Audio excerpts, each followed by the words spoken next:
All right, top 3 Nicolas Cage movies, go. Raising Arizona. Hey. Oh, hello, and welcome to College Week Movie Moment. I'm Ronnie Hawkins. And I'm Jordan Erickson. And today we are reviewing Date Night. Starring Steve Carell and Tina Fey. And it's rated PG-13 for sexual and crude humor, some language, and violence. This movie focuses around the marriage of the Fosters, who are a New Jersey suburban couple who kind of find themselves in a little bit of a boring marriage. They kind of are trying to look to spice up their marriage after they learn of some close friends getting divorced, kind of not wanting the same thing to happen to them. Steve Carell's character promises to take his wife on a fancy date in New York City to kind of try and get the spice back in the relationship. Of course, they show up to this busy New York restaurant.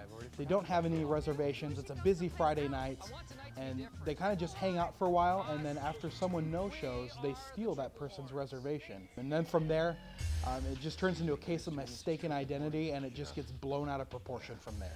Well, any movie that stars Steve Carell and Tina Fey is bound to be funny, right? I was hoping so. I didn't think so after watching the trailer. I was a little disappointed, but once I actually got into the movie, there was some action, there was some intrigue, there was comedy, and the comedy ended up actually being pretty funny. There were a few kind of lame callbacks to previous jokes and stuff like that, and it was a little, trite at times, but overall, definitely surprised by it. The guest stars were also really funny. James Franco, Mila Kunis, Mark Wahlberg, everyone that had a little bit part was just hilarious, and those really added to the movie a lot. So I really enjoyed it. They had a great mix of action, comedy, drama. The dramatic parts actually probably brought the movie up a little bit. So Ronnie, what do you think? I'm going to agree with you in a little bit. Basically, the movie was 2 parts for me. There was the comedy part and the dramatic part. The comedy part, just with like Tina Fey and Steve Carell, The Office, Saturday Night Live, 30 Rock, kind of like a big names there. And I was a little let down by the comedy part. Yeah, the script wasn't like awesome, right? Yeah, they kind of came off like they went for a little bit of easy jokes sometimes. There was a couple kind of corny comic relief moments as well.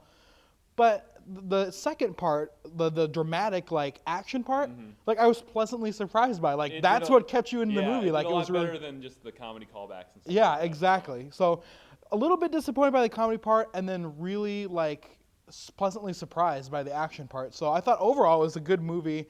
I was expecting more of a comedy, and we got more of an action, I think, which was kind of... Yeah, it was just a mix of both, and that kind of together is what really brought it up. Yeah, exactly. So what were you thinking as far as verdict? What's the... Man, I think I'm going to have to give it 4 stars. 4 stars? Like, it was just genuinely surprising. Like, I was really enjoying it the whole time. So yeah, very nice. I'd give it 4 stars. 4 stars?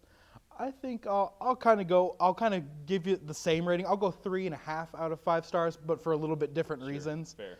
But yeah, like I said, not something like I guess I would recommend seeing in the theater unless like you're a big Steve Carell or Tina Fey fan. Maybe cheap seats, possibly. It might be a movie that I might think about getting when it comes out on video, but I guess we'll kind of see. Yeah, exactly.